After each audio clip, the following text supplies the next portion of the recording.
in the United States in 1920, there was an event that happened called Prohibition. It was the Volstead Act. The Volstead Act that was passed through the federal government said that you can't make, sell, distribute, or transport alcohol. But the law doesn't say that you can't drink it. So Colonel Blanton, the man who was our president at the time, he goes out and secures one of 6 federal government licenses to produce whiskey for medicinal purposes only. Each state had their own set of rules and regulations. But in Kentucky, a pint of 100 proof whiskey could be prescribed to you by your doctor, your dentist, your pharmacist. Do you know anybody who has a dog or cat? Because guess who else in Kentucky could write a prescription for you? Your veterinarian. Now, I will tell you this. For 13 years of prohibition, we had an epidemic in this state unlike anybody had ever seen before. Every single soul was sick.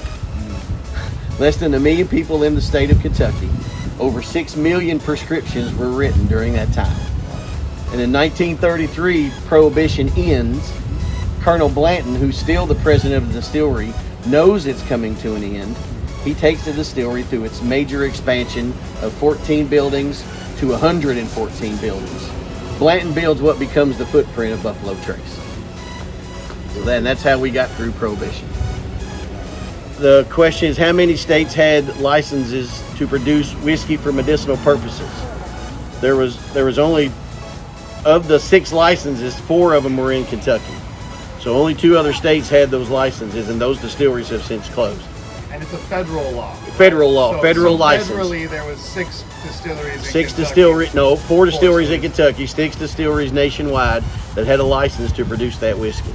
And of the 4 that were running, we're the last one that's still here. Wow. Yeah. Okay. Pretty cool stuff. Thank you very much. Thank you so much. My pleasure. My Thank pleasure. you. Yeah, Thank my you. pleasure. Yes, sir. Thank you.